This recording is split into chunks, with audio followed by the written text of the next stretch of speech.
የሰዶም ከተማን በእሳት ያቃጠሏት 4 ኃጢአቶች እነዚህ ናቸው። ትዕቢት፣ ጥጋብ፣ እረፍትና ስንፍና ናቸው። ጥጋብ እረፍትን ያመጣል። እረፍት ስንፍናን ያመጣል። ስንፍና ደግሞ ሰውነት ሲታጀር ደግሞ ምን ያመጣል? ትዕቢት ይመጣል ማለት። የጠገበ ሰው እንኳንስ የሚታመም የሚሞት እንኳን አይመስለውም። በሀገር ጦርነት፣ ረሃብ፣ ድርቅ የሚበዛው ጥጋብ ሲበዛ ነው።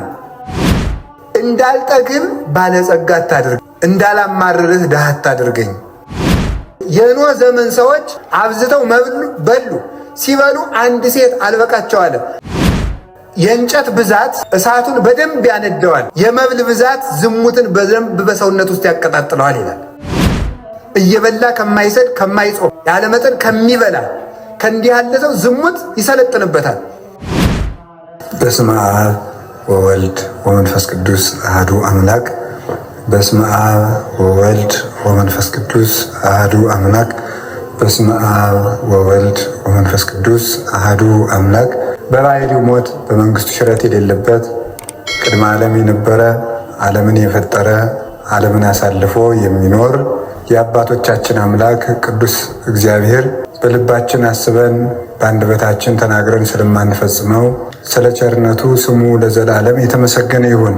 እናታችን ቅድስት ድንግል ማርያም ወላዲተ አምላክ የድነታችን መሰረት፣ የመሰብሰባችን ምክንያት፣ የሃይማኖታችን እመቤት ጌታችን ኢየሱስ ክርስቶስ ዓለምን ያዳነበት ቅዱስ መስቀሉ፣ ቅዱሳን መላእክት፣ ነቢያት፣ ሐዋርያት፣ ሰማዕታት፣ ደናግል፣ መነኮሳት፣ ሁሉም ቅዱሳን እግዚአብሔር ያከበረው ስማቸው የተመሰገነ ይሁን። በረከታቸው ይድረሰን። የተከበራችሁ ሊቃውንተ ቤተ ክርስቲያን፣ መምህራን፣ ካህናት፣ የእግዚአብሔር ቤተሰቦች፣ ምዕመናን ሁላችሁ አንድ አምላክ በሚሆን በአብ በወልድ በመንፈስ ቅዱስ ስም እንደምን ዋላችሁ? እንደምን ሰነበታችሁ? እንደምን አመሻችሁ? በሀብት ስቦ በረድኤት አቅርቦ በቅዱስ ቦታው የሰበሰበን የአባቶቻችን አምላክ ቅዱስ እግዚአብሔር ስሙ የተመሰገነ ይሁን። በመካከላችን ተገኝቶ እንዲያስተምረን እንዲመክረን ቅዱስ ፈቃዱ ይሁንልን። እንግዲህ እግዚአብሔር መቼም ለሁሉም ነገር ጊዜ አለው። እስካሁን ድረስ ስንማማር የነበረው ትምህርት በአንድም ሆነ በሌላ ምክንያት ተቋርጦ ነበረ። እግዚአብሔር ሲፈቅድ ደግሞ በቸርነቱ ዛሬ ጀምረን እንቀጥላለን ማለት ነው። አምና ስለ ንስሐ ተማምረናል። ዘንድሮ ደግሞ እግዚአብሔር እንደወደደ በቸርነቱ አሁን ዛሬ ጥጋብ ምንድን ነው በሚደርስ እንማር። እስኪ ሁላችሁ ጥጋብ ምንድን ነው በሉ ደግማችሁ። አቤት ጥጋብ ምንድን ነው? እሱ ነው የምንማማረው። የጾም ተቃራኒ ነው ጥጋብ እንደምታውቁትና ጽጋብ በግዕዝም ጽጋብ ነው፣ በአማርኛ ጥጋብ ተብሎ ይነገራል። ዓለምን እግዚአብሔር ብዙ ጊዜ በመቅሰፍት እንደመታው ሁላችሁም በታሪክ ታውቃላችሁ። ዓለምን በመቅሰፍት ካስመታ ኃጢአት መካከል አንዱና ዋነኛው ጥጋብ ነው። ለምሳሌ እግዚአብሔር ዓለምን በመቅሰፍት እንደቀሰፈ ከምናውቃቸው ታሪኮች አንዱ የኖህ ዘመን አንዱ ነው። የሰዶም ዘመን አንዱ ነው። እነዚህ ሁሉ ዓለምን እግዚአብሔር አንደኛ በንፍር ውሃ፣ ሁለተኛ በእሳት እንዲያጠፋ ያደረገው በምንድን ነው ሲባል በጥጋብ ምክንያት ነው። ግብረ ሰዶም፣ ዝሙት፣ እንዲህ ያለው ነገር ሁሉ ቢጠራ ለእነዚህ ሁሉ ምንጫቸው ጥጋብ ነው። ጥጋብ ለሰው ቀላል ኃጢአት ሊመስለው ይችላል፣ ግን ዓለምን በእሳት ያነደደ ኃጢአት ነው። ለምሳሌ እግዚአብሔር የሰዶምን ከተማ ዘር እንዳይተርፍ አድርጎ ያነደዳት ለምንድን ነው ብለን ስንጠይቅ ራሱ የሰራዊት ጌታ እግዚአብሔር እንዲህ ብሎ ይናገራል። ትንቢተ ሕዝቅኤል ምዕራፍ 16 ቁጥር 49 ላይ እንዲህ ሲል ይናገራል። ዝንቱ ውእቱ ኃጢአታ ለሰዶም እህትኪ ኢየሩሳሌም ሆይ የእህትሽ የሰዶም ኃጢአት ይህ ነው። የሰዶም ከተማን በእሳት ያቃጠሏት 4 ኃጢአቶች እነዚህ ናቸው። ትዕቢት፣ ጥጋብ፣ እረፍትና ስንፍና ናቸው። እነዚህ 4ቱ ኃጢአቶች ሰዶም ከተማን እግዚአብሔር በእሳት እንዲቀጣ አድርጓል ማለት ነው። ስለዚህ ይህንን አባቶቻችን በቅደም ተከተል ሲያስቀምጡት ጥጋብ እረፍትን ያመጣል። ጥጋብ እረፍትን ያመጣል። እረፍት ምንን ያመጣል? ሀኬትን ወይም ደግሞ ጽርዓትን፣ ቦዘኔነትን ያመጣል። ይሄ ምንን ይወልዳል? ትዕቢትን ይወልዳል ማለት ነው። ራሳቸው ቅደም ተከተል አላቸው። ሰው ሲጠግብ እንግዲህ እንደምታውቁት ጦሙን የዋለ ሰው ተግተው ሲቆፍር፣ ሲያርስ፣ ሲኮተኩት፣ ሲያርም የነበረ ሰው ምሳ ስታበሉት እንቅልፍ ይለዋል። ጥጋብ ምንን ያመጣል ማለት ነው? እረፍትን ይወልዳል ማለት ነው። ጥጋብ እረፍትን ይወልዳል። እረፍት ስለዚህ ሰው ሲበላ ያለመጠን በበላ ጊዜ ማረፍ ነው የሚፈልገው። ሲያርፍ ምን ይሆናል ደግሞ? ሰውነቱ ልሉህ ይሆናል። ልሉህ ይሆናል። ልል ዘሊል ይሆናል ማለት ነው። ተመልከቱ። ኢታን ዘይልል እንዲል ይላሉ አባቶቻችን። ልሉህ ዝም ብሎ ይሄ ነዝላል ይሆናል ማለት ነው። ነገሩን በአግባቡ ማከናወን የማይችል ከራስ ጠጉሩ እስከ እግር ጥፍሩ ድረስ በድንጋይ የተቀጠቀጠ ያህል እስኪሰማው ድረስ ሰውነቱ በሙሉ ድቅቅ ይላል። ያቅተዋል። የተደበደበ ያህል ይሰንፋል፣ ይዝላል። እጁ ይሰንፋል፣ እግሩ ይሰንፋል፣ ደረቱ ይሰንፋል፣ ሰውነቱ በሙሉ ይሰንፋል። ምን ይወልዳል? ከዛስ ስንፍናን ይወልዳል ማለት ነው። ከዛ ስራውን በአግባቡ ማከናወን ያቅተዋል። ጸሎቱን እግዚአብሔር ይወደዋል ወይም በእግዚአብሔር ፊት እየጸለይኩት ነው ሳይሆን ገጾችን እየጨረስኳቸው ነው ወይ ብሎ መቁጠር ይጀምራል ማለት ነው። ከዛ በኋላ እንቅልፍ ይዞት ይተኛል ማለት ነው። ያንን የሚያመጣው ምንድን ነው ሲባል ጥጋብ ነው። ጥጋብ እረፍትን ያመጣል። እረፍት ስንፍናን ያመጣል። ስንፍና ደግሞ ሰውነት ሲታጀር ደግሞ ምን ያመጣል? ትዕቢት ይመጣል ማለት ነው። ትዕቢት ይመጣል። ቦዘኔ የሆነ ከሆነ የተነሳ ትዕቢት ያድርበታል። ዘላ ሲታበይ ራሱን የሚያስተዳድር ያህል ይሰማዋል። ረድኤተ እግዚአብሔርን ተግቶ መፈለግን ያቆማል። እግዚአብሔር የማይቸግረው ስለሚመስለው የጠገበ ሰው እንኳንስ የሚታመም የሚሞት እንኳን አይመስለውም። ስለዚህ ሰው ደግሞ ተዘክሮተ ሞት ከሌለበት ሞትን ከረሳ ደግሞ የሰው ልጅ ምን ይሆናል? በፍጹም ትዕቢተኛ ነው የሚሆነው። ትህትና አይኖረውም። ለተራበ አያዝንም፣ ለተቸገረ አያዝንም፣ ለታመም አያዝንም። ሰዎች ተሰደዱ ሲባል እንደ ቀላል ተረትና ታሪክ ያዳምጠዋል እንጂ ከልቡ ውጋት ሆኖ አይሰማውም። ሰው ለሰው የማያዝንበት ምክንያት ከዚህ የተነሳ ነው። ሕማም ከሰው ቁስል እንጨት ቢሰዱበት አያምም ይባል አይደለም? የሰው ችግር ሰው የማይረዳው ስለሚጠግብ ነው። የረሃበው ሰው የማንንም ችግር ያዳምጣል። ረሃብ በሌለበት መደማመጥ የለም። አሁን ዝም ብሎ እድሜ ልኩን በሙሉ እየበላ ያደገ ሰው ምንድን ነው የሚሆነው? ለሰው አያዝን። ብታውሉት እንዲህ ያለ ሀገር እኮ ድርቅ መታው ሲባል ተው እኔ ይቅርታ አድርጉልኝ ጭንቅ አልሰማም፣ እኔ እንደዚህ ያለ ነገር ከፊቴ አታውሩብኝ ነው የሚለው ማለት ነው። መስማት ራሱ አይፈልግም።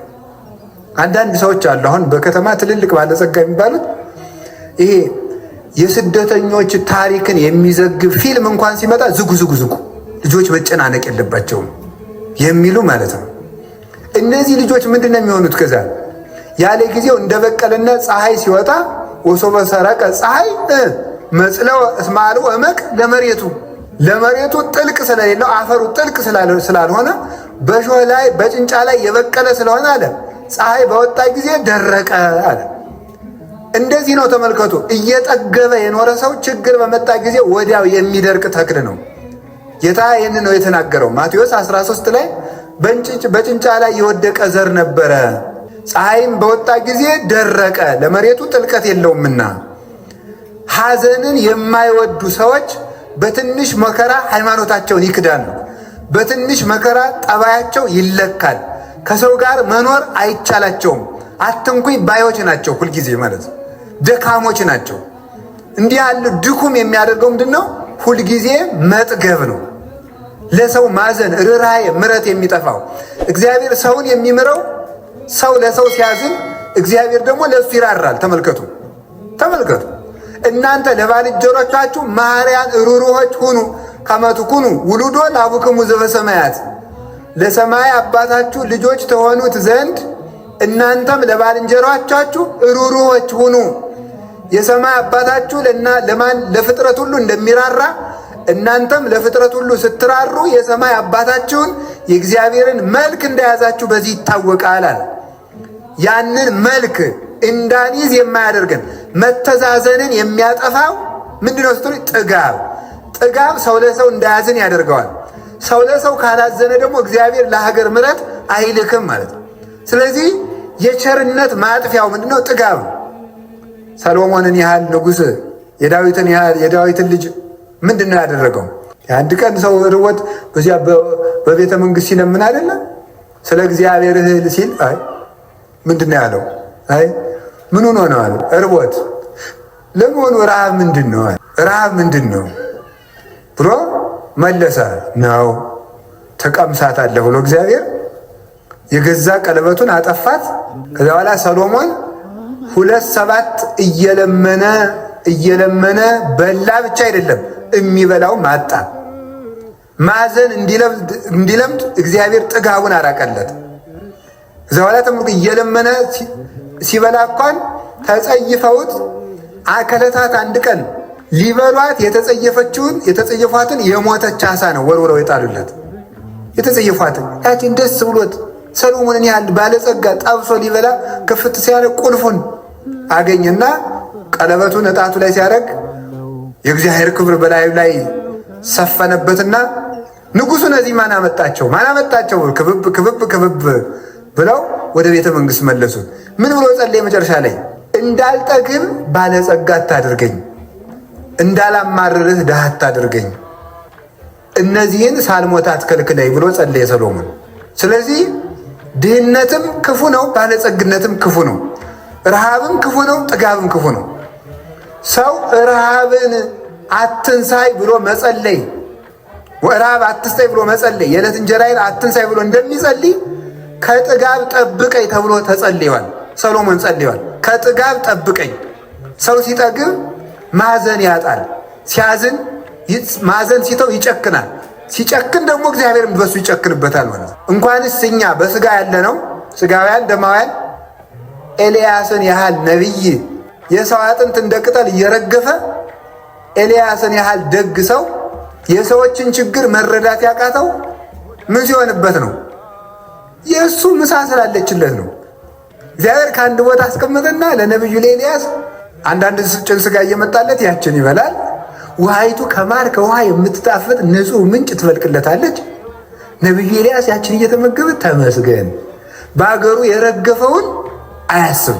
ልክ እንደናንተ ማለት ነው።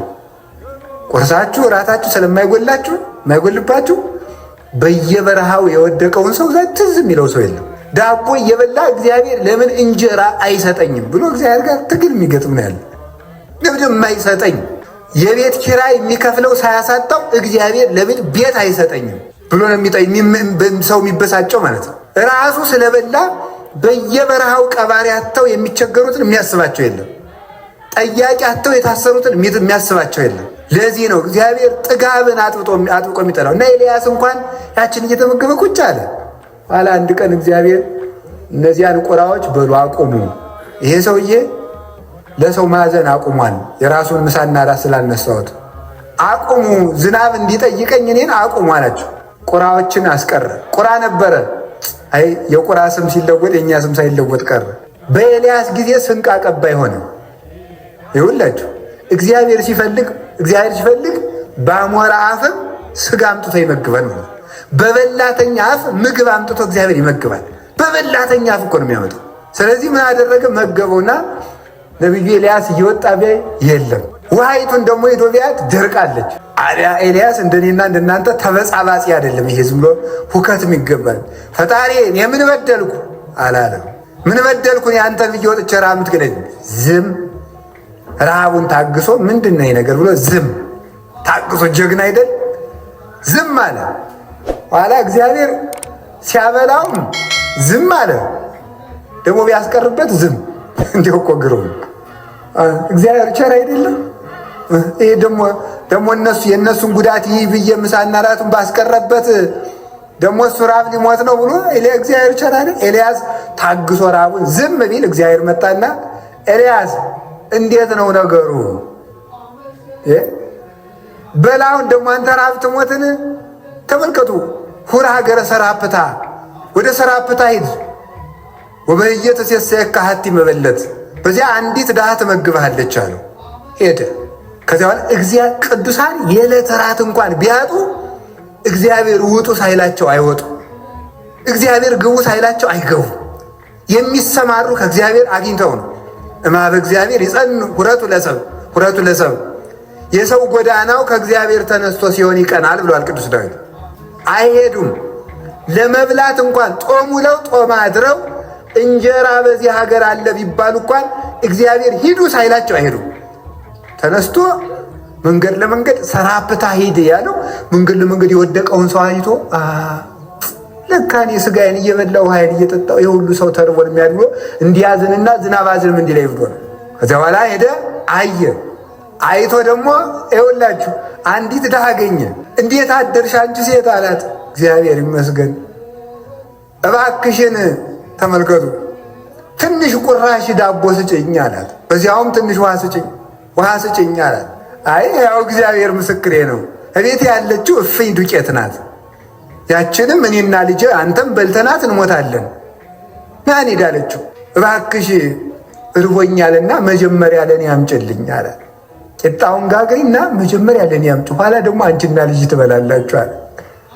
ለጊዜው ርቦት ነው፣ ጦም የዋለ ጦም ያደረ ነብይ ስለሆነ። ምስጢሩ ግን መጀመሪያ ለቤተ ክርስቲያን አምጥታችሁ ኋላ ለራሳችሁ ብሉ ማለቱ ነው። የዛሬ ሰው እኮ ኋላ መጀመሪያ ራሱ ስለሚጋጠመው ነው የማይበረክትለት።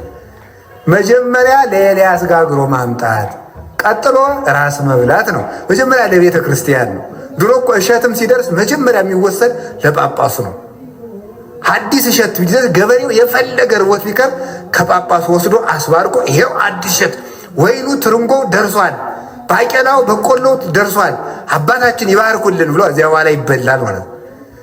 አላ ይኸውላችሁ ያችን ቁራሽ ዳቦ እስከሚለምን ድረስ ሲደርስ ነቢዩ ኤልያስ ቅዱስ ኤልያስ እርቦት ነበር። ለተራቡት አዝኖላቸው ነበር።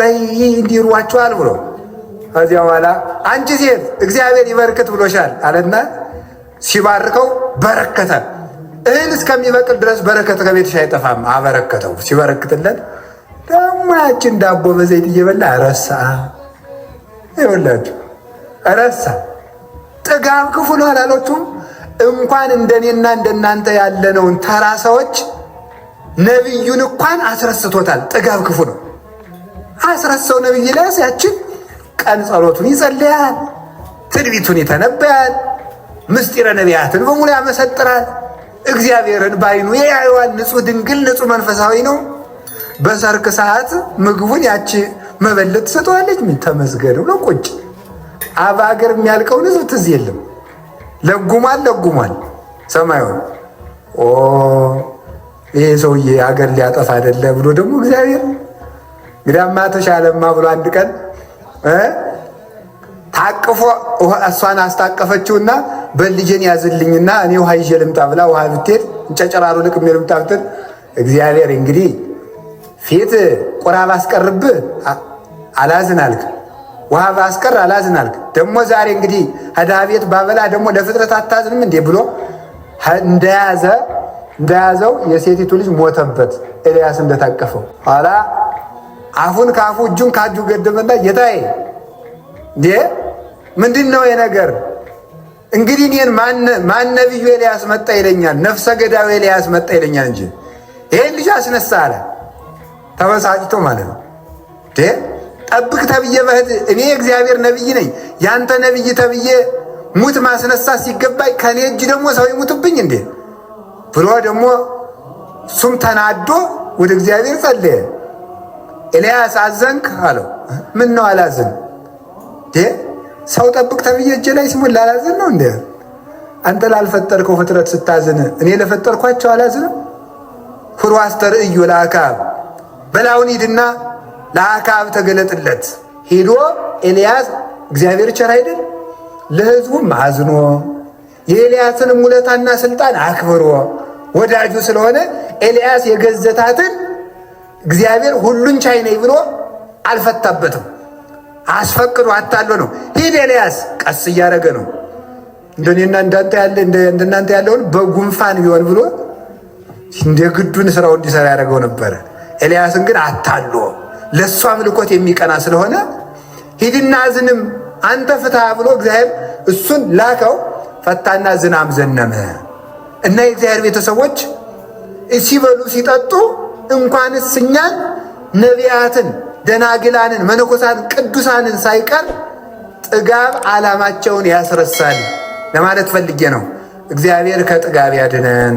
የሰዶም ሰዎች እንዳልኳቸው የተቀጡት በምንድን ነው? በጥጋብ ነው። ዝሙት የሚወለድ ከምንድን ነው? ከጥጋብ ነው። የእንጨት ብዛት እሳቱን በደንብ ያነደዋል።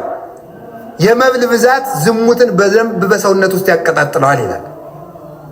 እንጨት በጨመርን ቁጥር እሳቱ እንደሚጨምረው መብል ስንጨምር ዝሙት ይጨምራል ማለት ነው። ከተራበ ሰው ሰውነት ዝሙት አይገኝም። ዝሙት የሚገኘው አርፎ ከሚበላ ከሚጠጣ ሰውነት ነው። እየበላ ከማይሰድ ከማይጾም ያለመጠን ከሚበላ ከእንዲህ ያለ ሰው ዝሙት ይሰለጥንበታል። ስለዚህ የኖህ ዘመን ሰዎች የክፋታቸው መነሻ ጥጋብ ነው። አብዝተው በሉ። ሲበሉ አንድ ሴት አልበቃቸው አለ። ለሴቶቹ አንድ ወንድ አልበቃቸው አለ። ሴቶቹ 7 ወንድ፣ አንዲት ሴት በቅዱስ መጽሐፍ እንደተጻፈ መሬት አፍ አውጥታ እስከምትከስ ድረስ ከወንድና ከሴት ጋር ብቻ ሳይሆን ከመሬት ጋር ዝሙት እስከሚፈጽሙ ድረስ እንደ ባዝራ እንደ ፈረስ ልጅ እናቱን እናት ልጇን ዝምድና እስኪፈርስ ድረስ ያደረሳቸው ምንድነው ስትሉ ጥጋብ። ንፍር ውሃ አምጥቶ በሰማይ 7 መስኮት በምድር 7 ከፍቶ መሬትን እግዚአብሔር በፈላ ውሃ ቅቅል አድርጎ የጨረሰ በምንድነው ነው? በጥጋብ። እንጨቱን ስንቀንሰው እሳቱ ይጠፋል፣ ነበልባሉ ይበርዳል። ነበልባሉ ሲበርድ አመድ ይሆናል። የዝሙት ኃጢአት የተቆጣጠረው ሰው መብል ካልቀነሰ ዝሙቱ አይጠፋለትም ማለት ነው። ዝሙት የሚጠፋው በምንድን ነው? መብልን በመቀነስ ነው። ይህንን የሚናገረው። ስለዚህ የዝሙት መነሻው ጥጋብ ነው። ጥጋበኛ ሰው ከዝሙት መዳን አይችልም። ዓለምም የሚጠፋው በዝሙት ነው። ሶምሶንን ያህል ሰው ምስጢር ያወጣ በምን ይመስላችኋል? ጥጋብ ነው። ዘማዊቱ ደሊላ አብልታ አጠገበችው፣ አጠጥታ አረካችው፣ ምስጢሩን አወጣለት። ምስጢር የወጣ የሶምሶን ጸጋ የተገፈፈው በጥጋብ ነው። ቅዱስ ዳዊት የወንድ ሚስት የቀማው በምንድን ነው? በጥጋብ ነው። ነፍስ ያስገደለ በምንድን ነው? ሚስቲቱን መቀማቱ ሳያንሰው ባሏን ያስገደለ በጥጋብ። በልቶ ጠጥቶ በሰገነት ላይ ሲመላለስ በአንድ ጊዜ 3 ኃጢአት ሰራ። አታመንዝርን ፈጸመ፣ ኢትውር ሀበ ብእሲተ ብእሲ የባልንጀራህን ሚስት አትመኝን አፈረሰ። መጨረሻ ላይ ይትቅትል አትግደልን አፈረሰና ባሏን አስገደለ። ስለዚህ ይሄ ሁሉ የተፈጸመው ምንድን ነው ስትሉ በጥጋብ። ዳዊትን ያህል ነቢይ ያሰናከለ ጥጋብ ነው። ስለዚህ የዝሙት መነሻው ጥጋብ ነው። ጥጋብ ደግሞ ዝሙትን ይወልዳል። ዝሙት ሀገር ያጠፋል። እግዚአብሔር በሀገር መዓት የሚያዝበት ዝሙት ሲበዛ ነው። ይሁልኝ ስሙልኝ፣ በሀገር ጦርነት፣ ረሃብ፣ ድርቅ የሚበዛው ጥጋብ ሲበዛ ነው። ጥጋብ ዝሙትን ሲወልድ ነው። ዛሬ ዝምድና የሚያከብራለን 7 ትውልድ ቆጥሮ የሚጋባ ማን አለ? 3 ቤት ይጋባል፣ 4 ቤት ይጋባል። እንዴት ነው እስቲ በየሀገሩ ከኢትዮጵያ ውጭ ወጣችሁ ስታዩ ሰው አክስቱን ማግባት ይቻላል እየተባለ ኢትዮጵያ ውስጥም ይፈቀድ ተብሎ ሰላማዊ ሰልፍ ተወጥቶ ነበር። ሰው እናቱን የሚያገባባት ሀገር አለች ዛሬ በዓለም ላይ። እናት ልጇን ማግባት የምትችልበት ሀገር ዛሬ አለች በዓለም ላይ አውሮፓ ውስጥ። እነዚህ ሁሉ የተፈጠሩ ከምን ነው? ከጥጋብ ነው። ጾም የለማ። አባት ልጄን እንዳገባት ፍቀዱልኝ አለ። እናት ልጄን እንዳገባው ፍቀዱልኝ አለች። ምን? ጥጋብ። 365 ቀን መብል ነዋ። ጥጋብ ነው ግብረ ሰዶምን የወለደው። አውሮፓውያንና ሌሎቹ አሜሪካውያን ሲጠፉ ምን በማለት ነው የጀመሩ? ጾም ይቅርብን ብሎ ማርቲን ሉተር ጾም ይቅር ብሎ ጀመር አይደለም? እንደምታውቁት እንዲያው ሳቅ የሚል ቃል ልንገራችሁ። የጅል ቃል ቁርስ እንደሚባል በእንግሊዝኛ ብሬክ ፋስት አይደለም? ፋስቲንግ ምንድነው? ጾም። ብሬክ መስበር። ብሬክ ፋስት ጾምን መስበር ወይም መሻር ማለት ነው። ስለዚህ እንደዚህ አድርገው ጀመሩ። ጾም ቀረ። ሲቀር ምን አለ ተመልከቱ። ከዚያ በኋላ ከትዳር ወጥተው 5-6 ማግባት እንዲፈቀድላቸው መንግስትን በህገ መንግስት እንዲያካትት ጠየቁ። ቀጠሉ። የተመሳሳይ ጾታ ጋብቻ ይፈቀድልናል። ይህ ሁሉ የወለደው ምንድን ነው? ጥጋብ። ሌላ ጥጋብ ምን ያመጣል? ጥጋብ ልብን ያጨልማል። መብል ሲበዛ ልብ ይጨልማል። የማለዳ ደመና የፀሐይን ብርሃን ወይም ደግሞ የፀሐይን ጨረር ወይም የፀሐይን መውጣት ይጋርዳል። ብዝሃ መብል ይገለወ ለልቡና፣ መብል ማብዛትም ልቡናን ያጨልማል ይላል። ቅጥነተ ህሊና ይጠፋል። ሰው አጥንቶ የማይዝበት ምክንያት፣ ቃለ እግዚአብሔር በልቡ የማያድርበት ምክንያት፣ ዕውቀትን መጻሕፍትን አንብቦ የማይረዳበት ምክንያት መብል ስለሚያበዛ ነው። በዓለም ላይ ዕውቀትን የመሰብሰብ አቅም ያላቸው ሰዎች ጾመኛ ሰዎች ናቸው። ሆዳም ሰዎች ማጥናት አይችሉም፣ መረዳት አይችሉም፣ ተነግረው ማዳመጥ አይችሉም። ልበ ቀላሎች ናቸው። ልበ ቀላሎች ከበድ ያለ ነገር ሲመጣ እንቅልፋቸውን የሚተኙ ማለት ነው። ድፍንም ያደርጋቸው። ሲበላ ሆዱ ወፍራም ስለሆነ አይምሮውም ወፍራም ነው፣ ቀጭን አይደለም። አይሰማም፣ መመርመር አይቻለውም፣ ረቂቅ ነገር አይረዳውም፣ አይጠጋውም እያልኳችሁ ትቢያ የመላበት መስታወት የቀዩን ሰው ፊትም እንኳን ቢሆን ጥቁር ያደርገዋል ይላል። ተመልከቱ፣ ጥቁር ነው የሚያደርገው። ልክ እንደዚህ ሁሉ ብዝሃ መብል ያለት ያጸልሞ ለልቡና፣ መብል ማብዛትም እንደዚህ አድርጎ ልብን ያጨልመዋል ይላል። ስለዚህ የእውቀት ማነስ፣ አጥንቶ ያለመረዳት፣ ነገሮችን ያለመመርመር፣ አስተዋይ አለመሆን የሚመነጨው ከመብል ብዛትና ከጥጋብ ነው ማለት ነው። ከጥጋብ ብዛት ነው። አጥንተን የምንረሳ የምንሆነው ለዚያ ነው። ትጋት የሚጠፋው በጥጋብ ምክንያት ነው። ቆሞ መጸለይ፣ ተግቶ ማስቀደስ፣ ነጋ ለኪዳን መሸ ለቁርባን ማለት የሚቀረው በምንድን ነው? በጥጋብ ነው።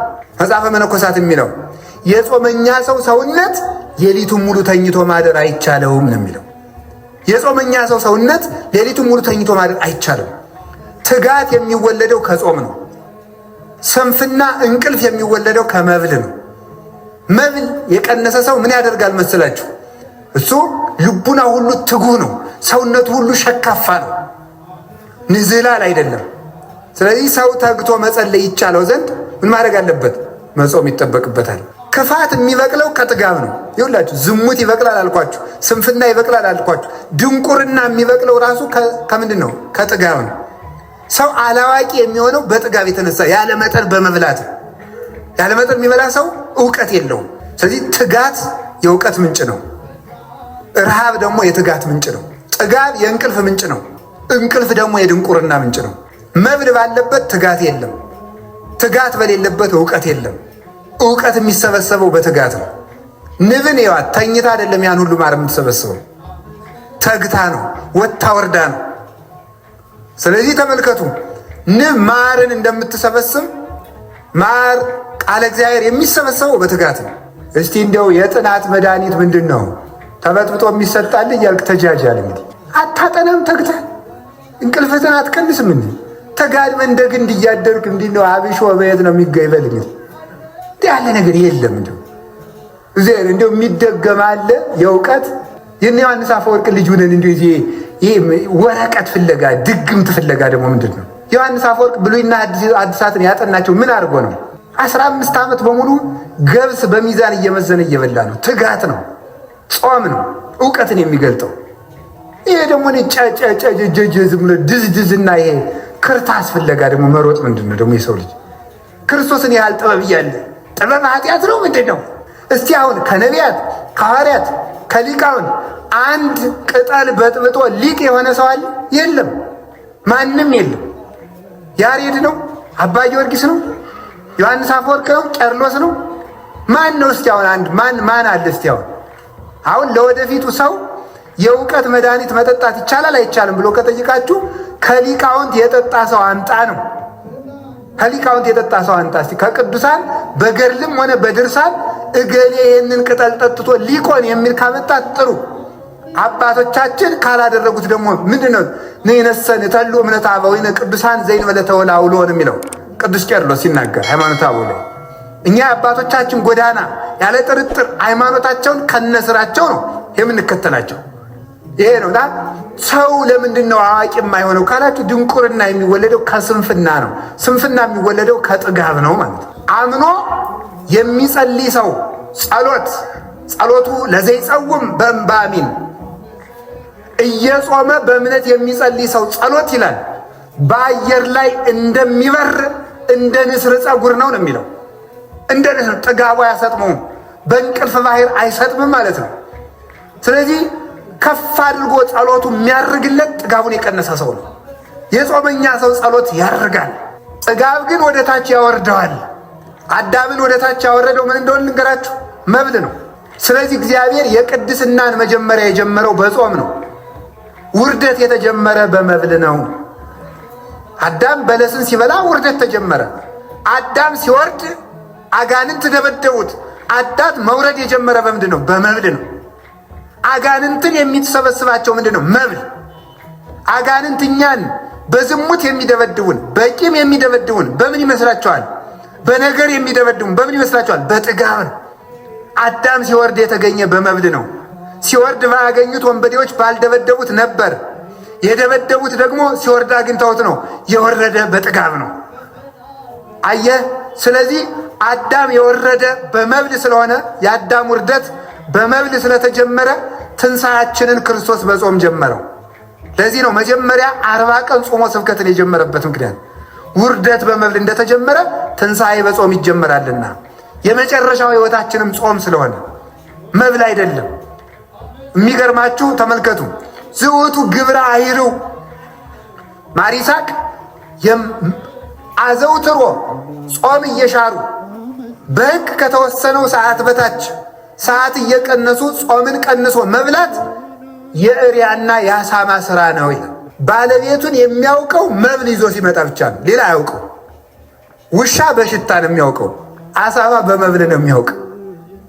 ስለዚህ አሳማ አይጸድቅም፣ አሳማ አይበላም የተባለበት ምክንያት አሳማ ጌታውን የሚያውቀው ሲያበላው ብቻ እንደሆነ እግዚአብሔርን ሲያበላቸው ብቻ የሚያመሰግኑ ሰዎች የእግዚአብሔር ሰዎች አይደሉም ማለት ነው። ለዚህ ነበር ጌታም 5 እንጀራ አበርክቶ ካበላ በኋላ እየተከተሉ የፈልጉትን ሰዎች አራራራ እንዲህ እያደረገ የሚያበላ ከሆነስ እናንግሰው። ቢራቡ ያመሳል፣ ቢታመሙ ይፈውሳል፣ ቢሞቱ ያነሳል። እንዲህ ያለውን ሰው ቢያነግሱት ምን ይብሳል? እናንግሰው። ሐዋርያት ደግሞ ይዋል እኛ እንዝላችኋለን ብለው ነበረ። ደግሞ ተሰወራቸው። ህዝቡ በመርከብ ተሳፍሮ እየፈለገ ሄደ። መምህር የት ሄደህ ነው? ጠፍተን። አሁን ትምህርቴን ብላችሁ ነው የመጣችሁ? አሁን ታምራቴን ብላችሁ ነው? በልታችሁ ስለጠገባችሁ ነው የተከተላችሁኝ አላቸው። ስለዚህ ጥጋብ ነው እኔን ያስፈልጋችሁና በመብል የመጣ በመብል ይሄዳል አልፈልግም አላቸው። ተገበሩ እንኮሳ እኮ ለመብል ኃላፊ አላ ለኃላፊ ለጠፊ ምግብ ባሪያ መሆናችሁን ተውት። አላ ለመብል ዘይነብር ለሕይወት ዘላለም ዘይወክም ወልደ እጓለ እመሕያው የሰው ልጅ ለሚሰጣችሁ በመልዕልተ መስቀል ስጋውን ቆርሶ ደሙን አፍሶ ለሚሰጣችሁ ለሕይወት ምግብ ለስጋውና ለደሙ ተገዙ እንጂ የመብል ባሪያ አትሆኑ። አሳማ አይበላምና ለመብል ልባችሁ ክርስቶስን አትፈጉት ሲል ነው። ሰው ወጥመድ ውስጥ የሚገባው በመብል ምክንያት ነው። ሆዳም ሰዎች ናቸው ሀገርን የሚሸጡ። ሆዳም ሰዎች ናቸው ሕዝብ የሚሸጡ። ሆዳም ሰዎች ናቸው ራሳቸውንም የሚሸጡ የሆዳቸው ባሪያዎች። እለ ከርሶሙ አምላኮሙ ሆዳም ሰዎች እንኳን ወገናቸውን አምላካቸውን ይሸጣሉ። እንደ ይሁዳ ያሉት እለ ከርሶሙ ያመልኩ ሆዳቸውን የሚያመልኩ ብሎ ቅዱስ ጳውሎስ የተናገራቸው እንዲህ ያሉ ሰዎች እባብ ናቸው። የማያፍር ሰውና ሆዳም ሰው እባብ ነው። ሆዳም ሰውም እንዲሁ አሳማ ነው። ስለዚህ ወፎች የሚጠመዱ በመብል ነው። ጌታችን ኢየሱስ ክርስቶስ ሐዋርያትን እንኳን እናንተን እንዴት ስለ ጥጋብ ተሰበክን እንዳትሉ አደራቸው። እንኳን እኔንና እናንተን ክርስቶስ ሐዋርያትን እንኳን ያስጠነቀቀበት ርዕስ ጥጋብ ነው። የሉቃስ ወንጌል ምዕራፍ 21:34 ምንድን ነው ያላቸው መሰላችሁ? እቀቡ ርእሰክሙ ወኢታክብዱ ልበክሙ በመብል ወበመስቴ ወበፍስታይ ዘእንበለ ግዕዝ። ስጋ በመብላት ወይን በመጠጣት ልቡናችሁን እንዳታከብዱ ተጠንቀቁ ብሏቸዋል። ከዚህ የተነሳ ነው ብዙ አባቶቻችን ባይታውያን መነኮሳት አባቶቻችን ስጋ አትብሉ ወይን አትጠጡ ብለው የሚያዙት ከዚህ የተነሳ ነው። ልብ ይከብዳል ብለው ነው። ተመስጦ የሚጠፋው በጥጋብ ምክንያት ነው። ተመስጦ መብል የመሰጠው ሰው እንዴት ሥላሴ ይመስጡታል? እንዴት ማርያም ትመስጠዋለች? መብል መስጧቸው እኮ ነው የድንግል ማርያም ውበት አልደንቃቸው ብለው ሰዎች የጠፉት። ትዝ አላቸውማ ጾሙና ጸልዩና የቤተ ክርስቲያንን ውበት ተረዱ ሲባል ኧረ እኔ ወንድሜ ጧት ተነስቼ በወተት መጠጣት፣ ዳቦ መብላት፣ ስጋ መብላት፣ መተኛት ግጥም ብሎ ሰዓታት ቅዳሴ የምን ተው እባክህ፣ አርፌ መተኛት ነው የምፈልገው። መስጦታል። ሰው በራሱ ዓለም ነው የሚኖረው። አሁን በዚህ የተመሰጠ ሰው እንዲያው በእውነቱ ለደንቆሮ የማህሌትን ነገር ማን ያስረዳል? የፀሐይ መልኳ በጣም መልካም ነው ብሎ ለዓይነ ስውር የሚነግር ማን ነው? ፍጹም ነው። አንድ ሰው እየራሉ በጉድጓድ ነበር የሚኖረው አለ። በጉድጓድ ነው ተወለደ ጀምሮ በጉድጓድ ነው የኖረው። አንድ ቀን አይ ፀሐይ ምን ትመስላለች መሰሉ ሲል ኧረ እንደዚህ ጉድጓድ ያለው ውብ የለም በዚህ ምድር ላይ አለ ይባላል። ወጥቶ ያውቅም እኮ ሰው ማለት እና በዚያ ሰጥሞ የሚኖር ሰው ፈጽሞ ለዚህ ነበረ እግዚአብሔር። ተመልከቱ ውሃ ይሄ የጥጋብ ብዛት ሰውነታችን ጽድቅን እንዳያበቅል የሚያደርግ ረግረግ ውሃ ነው። እግዚአብሔር በኦሪት ዘፍጥረት ምዕራፍ 1 ቁጥር 9 ላይ ለይት ጋባ ማይ ውስተ ምዕላዲሁ ወያስተርኢ የብስ፣ ውሃው በየክፍሉ ይሰብሰብ፣ ውሃው ይሰብሰብ መሬትም ትገለጥ አለ። እግዚአብሔር መሬት ከማብቀሉ አስቀድሞ ውሃው ይድረቅ፣ ጠፈፍ ይበል፣ ደረቅ ይበል ነው ያለ። ውሃ የተኛበት መሬት ለማብቀል አይመችም። 24 ሰዓት በመብልና በመጠጥ የለመለመ ሰውነት ጽድቅን ያበቅል ዘንድ አይቻለውም። ውሃውን ጠፈፍ አድርጎ ሰኞ ውሃውን ጠፈፍ አደረገና እግዚአብሔር ማክሰኞ ለታብቁል ምድር ዘራ ዘይዘራ በበዘሩ ወበጽጌሁ ወበአርያሁ፣ መሬት ዘርን በየወገኑ ታብቅል ብሎ የተናገረ መጀመሪያ ውሃውን ጠርጎ ነው። እኛም በጾም በጸሎት ሰውነታችን ሲገሰጽ እና በትጋት ለጉመን ስንይዘው የጸሎት ፍሬ፣ የፍቅር ፍሬ፣ የትትና ፍሬ በሰውነታችን ውስጥ ይገኛል እና ጥጋብን ማስወገድ የጽድቅ ሁሉ ምንጭ ነው። ጥጋብ የክፋት፣ የመገዳደል፣ የዝሙት፣ ትዳርን የመፍታት፣ ፍትህን የማጉደል፣ ለባልንጀራ አለማዘን፣ የዝርፊያ፣ የቅሚያ፣ የዘፈን፣ የጭፈራ፣ የዋይታ፣ የግርግርታ፣ የዚህ ሁሉ ምንጩ ምንድነው ስትሉ ጥጋብ ነው እና እግዚአብሔር ልክ የሆነ መስመር የገባ ሰውነት ያድለን። ጾሙን ጾመን በአግባቡ ለፍሬ እንድናበቃ አምላከ ቅዱሳን ይርዳን። ጥጋብ አይነተኛ በሽታ ነው፣ በእውነት አይነተኛ ደዌ ነው። ይችን የምትፈውሰው ደግሞ ጾም ናት እና ጾሙን በአግባቡ እንግዲህ እስካሁን ያልጀመራችሁ እንኳን አትኖሩም። እስከ 9 ሰዓት ድረስ ሞልታችሁ ጾሙ። ከሆነላችሁ ጨምሩ እንጂ አታሳንሱ። ጾመን ለማበርከት ያብቃን። የነገ ሰዎች ይበለን። መድኃኔዓለም አምላከ ቅዱሳን ከሁላችን ጋር ይሁን። ለሀገራችን ሰላም ይላክልን።